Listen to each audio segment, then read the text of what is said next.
from 3.6 million down to 3 million, ready for occupancy. Villaggio Enclaves, located along Highway of Governor Ferrer Drive, Barangay Buenavista 1, General Trias, Cavite. 40 minutes away from PTEX Terminal and Naiya Road through Cavitex Expressway. Duplex type, complete finish with tiles, 80 square meter lot area, 55 square meter floor area, 3 bedrooms with built-in cabinet, 2 toilet and bath, 2 car garage and provision for dirty kitchen and laundry area. 5 units left. 3 million total contract price, only 65,000 down payment to move in, and 22,000 monthly amortization through bank financing. Kung ang 3 million sa iba ay bare townhouse, dito, duplex complete finish with big lot ka na. General Trias, Cavite pa. Reserve na! Hello everyone, again, this is Miss C. Caranza, licensed real estate broker based in Cavite. And right now po, what I'm showing you right now is yung exact computation ng aming unit dito sa Villaggio Enclaves. By the way, Villaggio Enclaves is a sister subdivision po ng Valencia Enclaves at ng Estancia Enclaves. So meaning to say, ang developer pa rin po natin dito is si Raymolan Lands Inc. Siya po yung owner ng AUB Bank at ng Revisco. So ayun po, so kung familiar na po kayo sa mga vlogs ko before, like yung Estancia Enclaves and Valencia Enclaves, itong ino-offer namin dito sa Villaggio Enclaves is same ng model house sa Estancia Enclaves at sa Estancia Enclaves at sa Valencia Enclaves. So, twin homes po ito or duplex. Duplex na complete finish with tiles na may malaking lote. So, again, yung twin homes po namin, duplex po yan. 2 unit lang na magkatabi. Hindi siya townhouse. This is an 80 square meter lot area with a 55 square meter floor area. May tiles na po sa ground floor and sa second floor po. Naka-wood tiles po kayo. With 3 bedrooms and 2 toilet and bath. With 2 carport. Ang ganda, no? 80 square meter po ito. And ito pa kagandahan dito. Nagbigay ng offer yung developer namin. Kasi nga po, may mga na-reopen na few units dito sa amin sa Villaggio. Which is 5 units lang yun, ha? 5 units na ready for occupancy. And guess what? Kasi gusto nga po itong ipasold sa amin within this week. Instead of 3.6 million ang total contract price, down to 3 million only.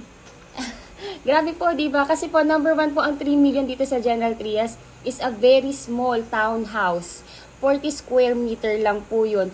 Townhouse na small.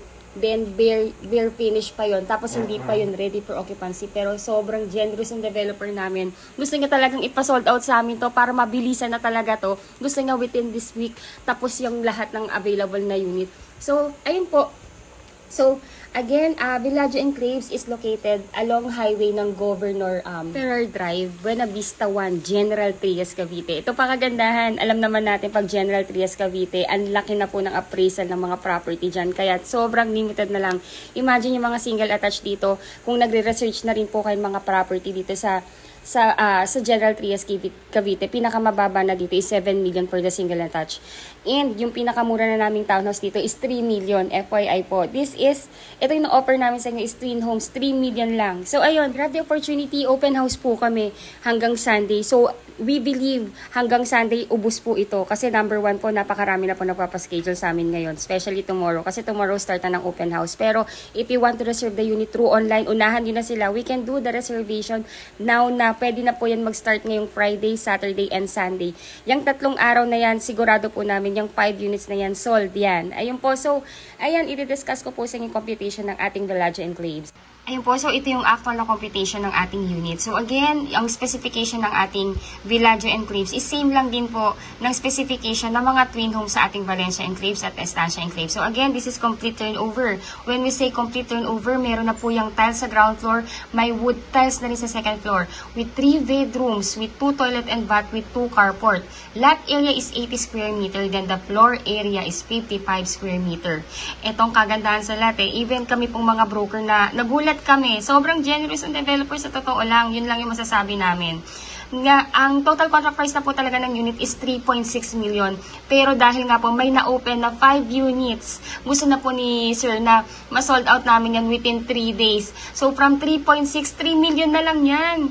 Nakakagulat, grabe, sobrang mura po. Nag-discount na sila kasi if you can see, kung followers ko na kayo sa Valencia at Estancia Enclaves, 4 million na po actually ang bahay doon na 80 square meter. Pero nagbigay ng discount yung developer namin ng 400. So, naging 3.6. Pero ito, grabe to, sobra. Ang ganda ng offer. And by the way, this is a very limited offer po. From 3.6, naging 3 million na lang. Ang 3 million again dito sa General Trias, Cavite is townhouse, 40 square meter, bare pa yon, hindi pa yung ready for occupancy. Grab the opportunity. Ayun po. So again, yung net total contract price nga is 3 million. Then the miscellaneous fee is 210,000. Yung 210,000 inclusive na po dyan yung title transfer and legal taxes ng ating government. So ayun po, ang down payment niya is only 3% ng ng total contract price. So that is 55,500. Grabe, no? Sobrang bagsak presyo, sobrang bait ng developer namin. Hindi lang talaga yung masasabi ko. Then plus legal miscellaneous fee na 10,500. So ang total na down payment is 66,000 pesos. Ngayon po, pwede na kayong mag-reserve through online, especially doon sa mga OFW namin na hindi kagad mautusan yung kanilang representative na pumunta sa property or makapag-reserve ka agad. You can do your reservation through online. Let me know po kung gusto niyo nang mag-reserve. Ibibigay ko po sa email ninyo yung map ng ng subdivision namin para makapili po kayo ng block and lot doon sa available na 5. Then let me know po kung ano po nagustuhan niyo doon. Then ipo-forward ko po sa inyo reservation form para ma-fill upan niyo. Then ibalik niyo po sa akin with your 2 valid IDs po. Ayun po, so reservation fee is 20,000. Ngayon po, pag na-fill upan nyo na yung form, pwede na po kayo mag-deposit ng reservation fee sa sales officer namin para, then ibibigay ko po sa inyo yung, yung kanyang account number. Then, pagka nakapag-transfer na po kayo ng payment, paki-screenshot yung proof of payment para ma-forward ko rin sa kanya and mabigyan tayo ng resibo. Ayun po, so yung 20,000 pesos, ide-deduct po yan dito sa total na 66,000. So ang remaining na lang or net down payment is 46,000. Payable po yan within 30 days upon reservation na.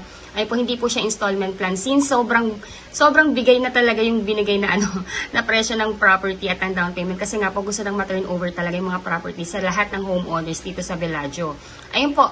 Then after natin mabayaran yung down payment, stop payment na po muna tayo kasi ipaprocess na po yan sa bank financing. So usually, yung ating approval or ang bank housing loan na ipaprocess po yan within the period of 3 months. Ngayon po, pag may approval na po kayo, mag-i-email directly sa inyo yung bangko na nag-approve sa inyo. Then basahin niyo po yung contract if okay na sa inyo. Replyan niyo po sila na ina-accept niyo na yung approval. Then after that, pag nag-reply na kayo sa kanila, magbibigay na po ang ating ang bangko na nag-approve sa inyo ng schedule date po kung kailan magpipirma ng loan contract signing. Kung nandito kayo sa Pilipinas, kayo po yung magsasign. Pero kung wala po kayo sa Pilipinas, ang magsasign po niyan in behalf ninyo ay yung inyong itatalagang representative. So again, kung OFW po kayo, all you need to do po is to assign a legal representative or SPA or AIF na siyang kakatawan sa inyo sa pagpirma ng mga documents patungkol sa pagkuha ng inyong property. Dapat po siya ay inyong immediate family member, bawal po ang kaibigan. So immediate family member, asawa, anak, kapatid o magulang na nag-eedad na 21 to 55 years old. Ayun po. So ngayon po, di ba may approval na, nakapag loan contract signing na. Ang sunod po niyan, hihingi na po yung developer natin ng at least 30 days para sa unit preparation ninyo, para sa unit preparation at acceptance ng unit po ninyo.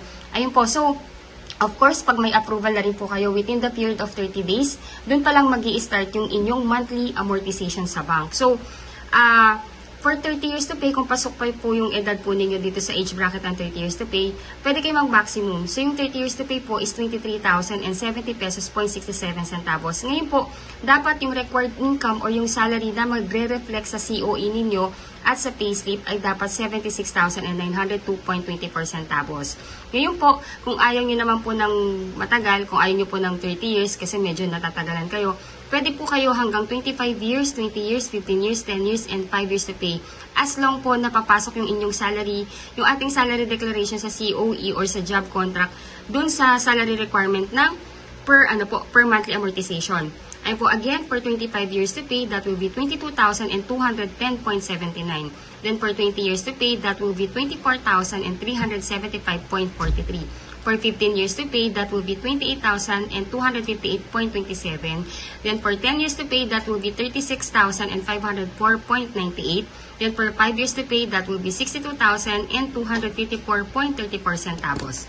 Ayun po. So again, di ba po, di ba po, si developer natin, humihingi na lang siya ng 30 days po sa inyo para sa unit preparation and acceptance ninyo ng unit. Habang nag-iintay po tayo ng schedule na ibibigay ng developer para sa house turnover ninyo, pwede na nating ipalakad sa developer din po na mapakabitan na kayo ng Meralco at tubig. So, ang application po doon is 15,000. Kaya siya 15,000 move-in fee kung tawagin, pero this one is for the application lang po yun ng Meralco at water ninyo. Para sa inspection or acceptance ninyo ng unit, meron ng tubig at kuryente. As in livable, nalilipatan na lang po.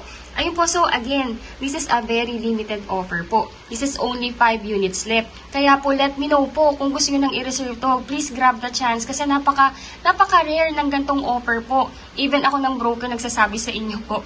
Hindi po sa kasi napagko-compare na po kasi namin lahat ng subdivision since kami nga po may hawak ng buong Cavite. Ayun, so again, this is only 3 million. Grab nyo to, grabe, sayang to. Ayun po, so mag-open house po kami ha, starting po tomorrow, Saturday and Sunday. Pero we think baka hindi na nga po abutin ng Sunday itong 5 units na to. Baka mamaya may magsabi na sa amin gusto nang i-reserve yung bahay. Ayun po, so let me know po, pwede na kayo mag-online reservation para maunahan nyo na yung ibang client, yung ibang kababayan natin na na gusto rin, or let me know po para at least po mabigyan na namin kayo and mag-guide na namin kayo ng maayos. Ayun, again, if you are new to my channel, please do me a big favor po. Please subscribe and hit the bell button found at the lower right of this video screen. Pasensya na po kayo, medyo excited talaga ako i-present sa inyo to kasi kahit ako hindi ako makapaniwalang magbibigay pa sila ng ganito kababang presyong property. To think this is duplex po, 80 square meter, ang laki ng lote. Hindi siya townhouse ha. Ang 3 million po talaga dito, kung nagre-research na kayo, is townhouse lang yan, 40 square meter na bare. Kaya grab the opportunity. Ayun po, yung susunod na video po dito is actually Valencia Enclaves po yun na hindi po siya Villaggio Enclaves. Yung Valencia Enclaves, sister subdivision po ng Villaggio, same lang sila ng turnover. Ayun po, para magkaroon lang kayo ng idea na parehas lang sila ng ng turnover, and this is General Trias Cavite pa rin itong Villaggio, and we only have 254 units. Maliit lang yung subdivision. This is 3.5 hectares lang. Ayun po. So, yung next clip siguro isingit ko na rin yung vicinity map para at least you would see the accessibility rin ng subdivision natin. Isisingit ko po yan. Ayun po. So, thank you po. Please wait for the next video. Thank you. Hello everyone. So ayun, so ito naman po pinapakita ko sa inyo is itong vicinity map ng ating subdivision dito sa Villaggio Enclave. So again, ang ating subdivision is located along Governor Ferrer Drive, General Trias Cavite. Yung mismong barangay is Barangay Buena Vista 1. So ang landmark natin is Villaggio Ignacio Subdivision. Nakatayo pa yung subdivision natin sa loob ng Villaggio Ignacio Subdivision. This is also owned ng Raymolan Land. So again, ito po yon. Along highway lang siya. Ayan po. So ayun, so pakita ko po yung ating accessibility. Ayun po, so this is Cavitex. Ito yung Cavitex. Then from here, MOA. Then papunta po ito ng Naiya Road or Naiya Airport. So from here, mga 30 minutes to 40 minutes drive po yan kung may service kayo. Ngayon po, diretso lang po siya. Then, ngayon po kasi nagkaroon ng extension si Cavitex or si Cavitex Expressway. So, meron na po ditong accessibility diretso dito sa atin. So, kalye po yan. Dito po yung tagos niyan. So, ito na yung subdivision. Kung may service po kayo, nadadaanan na to, dito na kami dumadaan pag magti-tripping kami dito sa Villaggio Enclave. So, ang ganda dire-diretso lang po siya. Ngayon po, kung wala pa naman po kayong service or meron po kayong mga kamag-anak na magko-commute, pwede pa rin pong, very commuter friendly rin po ito. Kasi from the PTEX terminal, may mga buses doon na sakayan ng tansa. Yun po yung sakyan niya. Then sabihin lang po sa konduktor na ibaba siya dito sa Robinson General Trias. So from here po, ang tawag namin dito is Antero Soriano Road. So baba lang siya dito, then tawid po dito. May terminal po dito ng jeep na dire-diretso na po yan dito sa atin sa Villaggio. Ganon siya ka-accessible. 2 sakay lang siya. Ayun po, then this is highway po again. So paglabas ng subdivision, may mga jeep na rin going dito sa Robinson Tejero, papunta po ng pag nandito na kayo, may mga sakayan din na buses diretsong PTEX, papunta ng Mall of Asia, and mga terminal going ng Zapote, Las Piñas, SM Bacoor. So, ayun po. Yan, dito rin po, may mga jeep din po na diretso ng pa SM 13. So, ayun po. So, kung Kung titinan nyo po, nasa gitna lang po tayo halos ng lahat. Kasi po, ayan po yung ating accessibility. Antero Soriano Highway, 20 minutes away lang po. Then, Daang Hari Road, 22 minutes away. Then, SLEX, Baya Carmona Exit, 30 minutes away lang. Then, MCX, 10 minutes away lang, 40 minutes away lang po tayo. Kasi nga po, yung ating mga infrastructure dito, especially si Cavitex, andito lang oh. Grabe oh. Dati po kasi wala to. Ang binabaybay talaga namin yan. Pero okay lang din kasi po commuter friendly naman siya. Ang mahalaga po kasi sa amin, yun nga po, napaglabas mo ng subdivision, may jeep na sakaya na kaagad. Hindi na kung saan ka pa pupunta para lang makasakay ng jeep. Ito yung kagandahan po sa lahat ng project ni Remo Lanlan. So ayun, grabe opportunity po. Habang meron pa, ang baba nito, 3 million lang po nito. Ayun po, so again, if you are new to my channel, please don't forget to subscribe and hit the bell button found at the lower right of this video screen. Ayun po, and kung gusto nyo rin po mas ma-appreciate yung ating subdivision and para makita nyo rin yung other nearbys, check nyo po yung Google Map nyo po. Pero, sige po, ihabol ko na rin to. Nasaan na ba yung aking ibang presentation? Ayan, so, ayan naman po. So, ito yung vicinity map natin. Ito yung mga nearby. So, malapit tayo sa Lyceum of the Philippines. Malapit tayo sa Our Lady of Remedios Montessori School. Sa loob ng ating subdivision, meron tayong Bellagio Ignatius International School. Ngayon naman, kung sa hospital naman, malapit po tayo sa De La Salle University Medical Center, Emilio Aguinaldo College Medical Center, and Gentry Medical Center. Then, sa malls, ayan, ang kagandahan po dito si Vista Mall, halos katabi lang natin. Malapit lang po yan sa atin. Then si Robinson Place General Trias, NCB Central Mall. Ayun po, para mas ma-appreciate rin po yung ating yung ating subdivision po. You can check din sa Google Map para at least makita nyo po yung mga other nearby or baka may iba pa kayong hinahanap. At least makita nyo yung mga nearby doon sa loob, doon sa subdivision natin. So ayun po. Thank you so much for watching. Medyo napahaba na po ito. Yung next na video, ano po yun, vlog ko po yun sa Valencia Enclaves. Ayun po, para magkaroon lang kayo ng idea kung ano yung itsura ng actual na turnover ng Bellagio. Kasi same lang din po with Valencia Enclaves and Estancia Enclaves. And thank you so much for watching and bless you all po.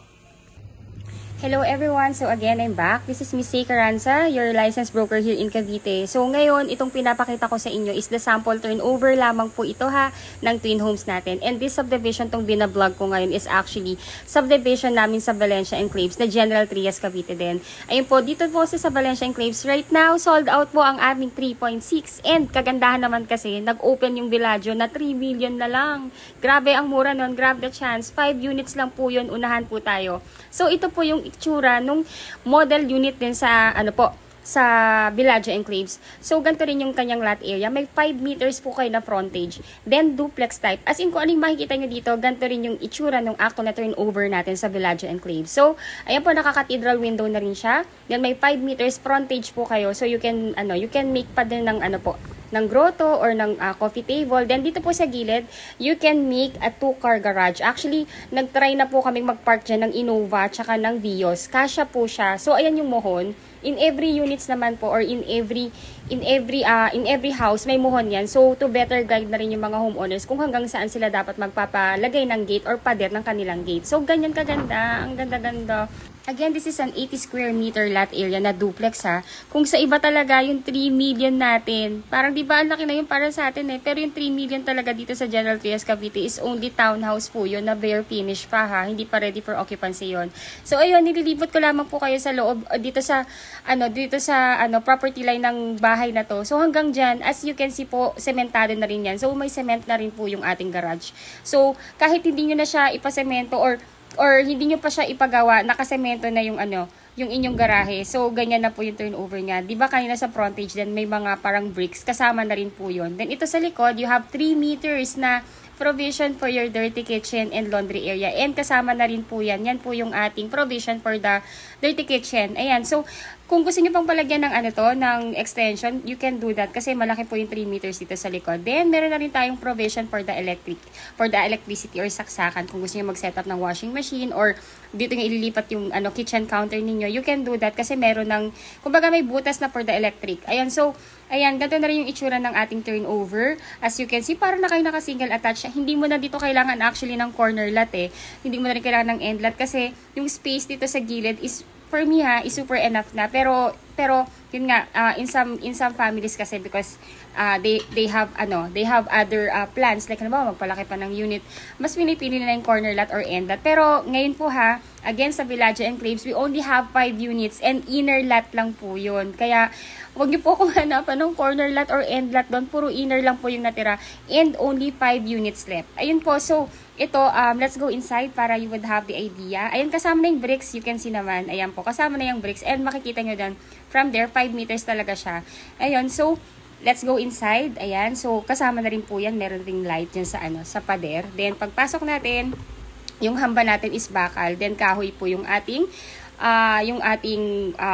tawag dito, door. Ayan. So, let's go inside. As in, kung ano yung makikita ninyo dito, ganito rin yung actual na itsura ng turnover natin sa Villaggio Enclave. So, ayan po, very spacious po siya. And yung ating tiles, naka 60 by 60 po tayo. Yan na po yung ating yan na po yung ating turnover ng tiles. Then, yung ating windows, this is not sliding door. Ay, hindi siya sliding window. This is analog swing type. Ayan. So, this will serve as your living area.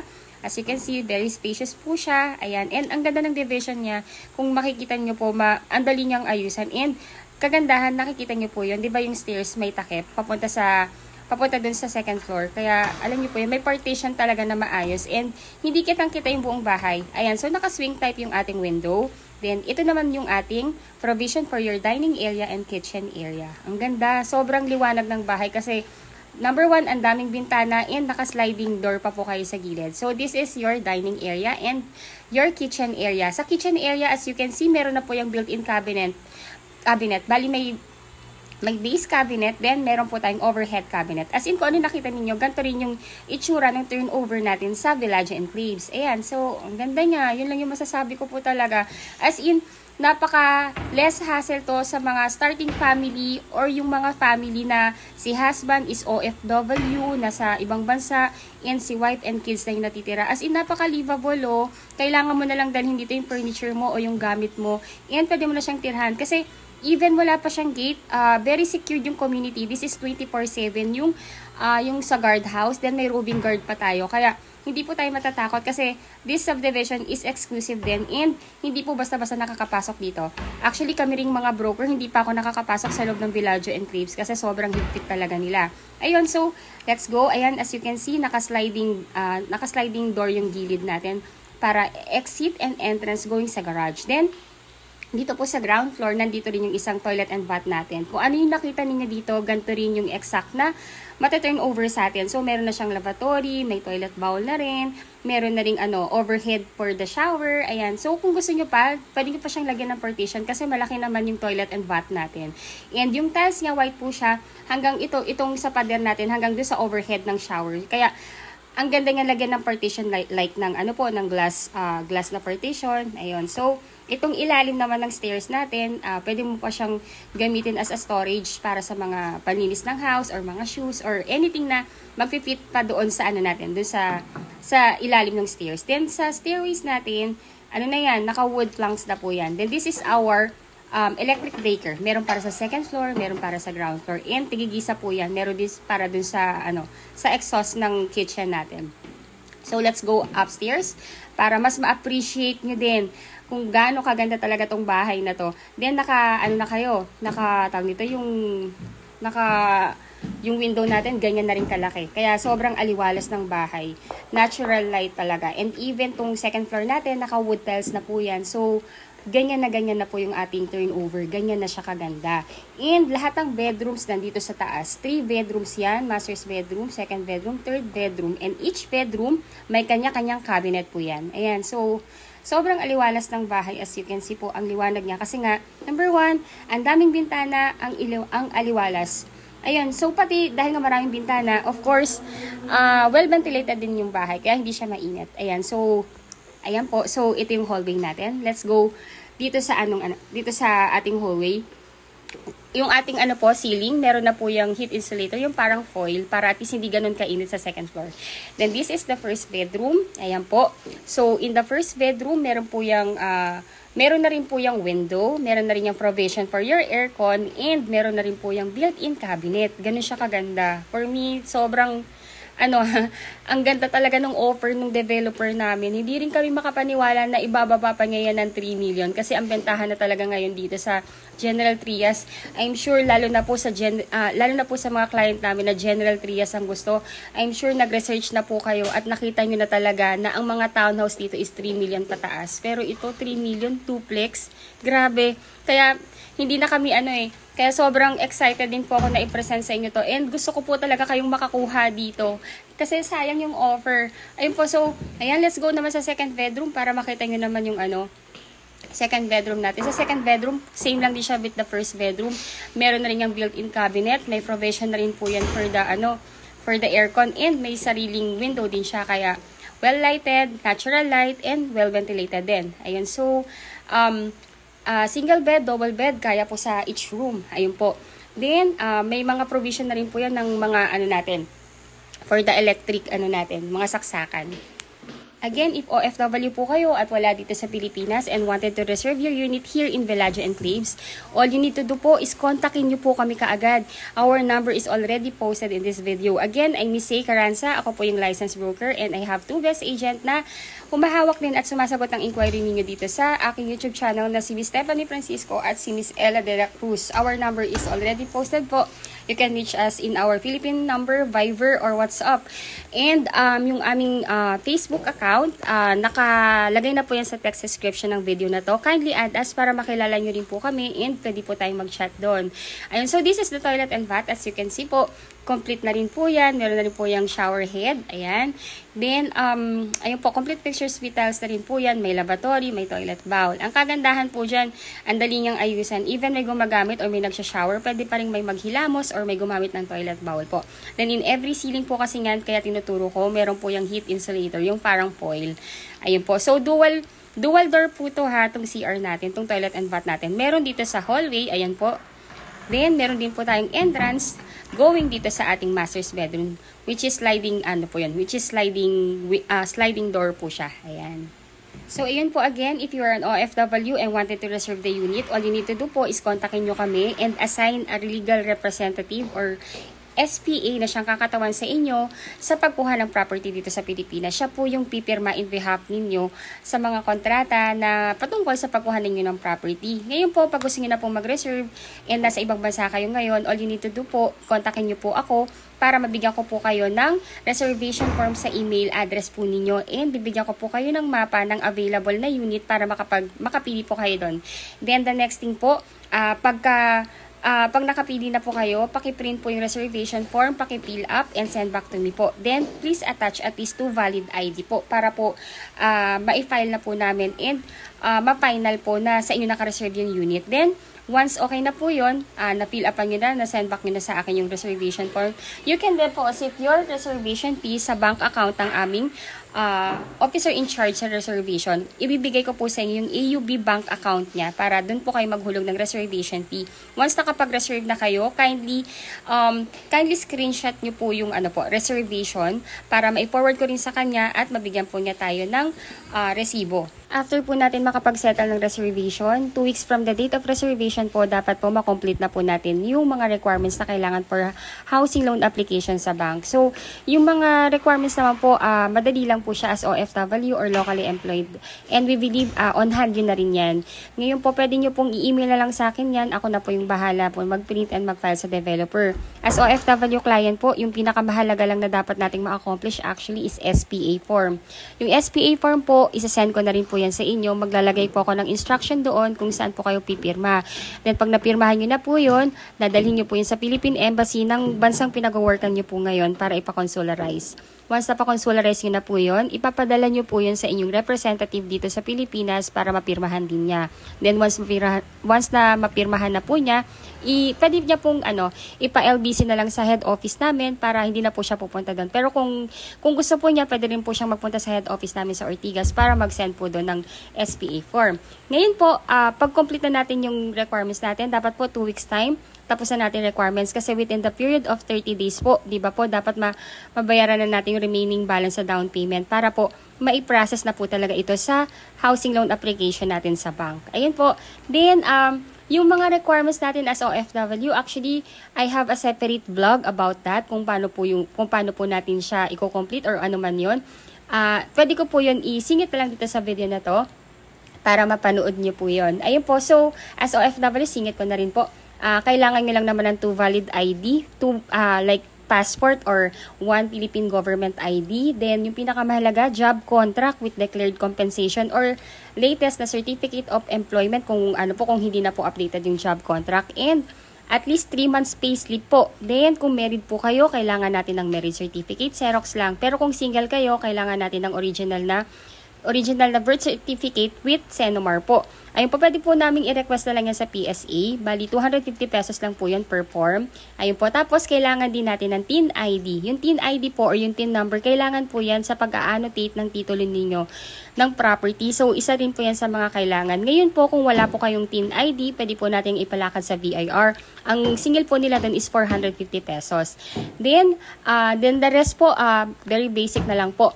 Yung kung may representative niyo kung OFW, kailangan lang din namin ng kanyang latest proof of billing like Meralco or water bill.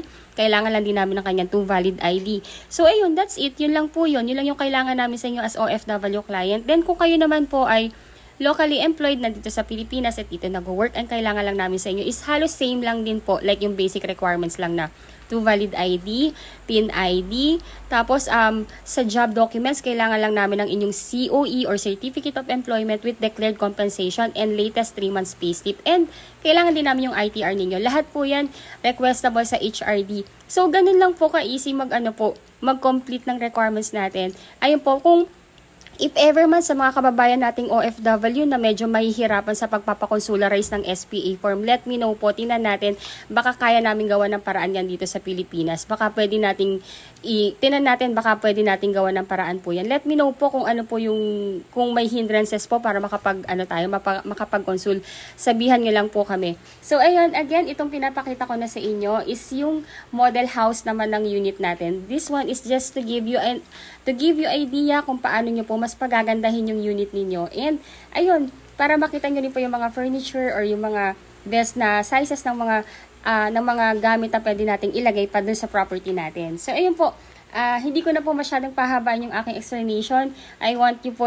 Gusto ko lang po talagang maging knowledgeable kayo regarding sa proseso ng pagkuha ng property natin dito sa Pilipinas. And again, if you are new to my channel, please do me a big favor po. Please subscribe and hit the bell button found at the lower right of this video screen. Please do that po. Malaking tulong po yan sa akin at sa aking buong team. Thank you po.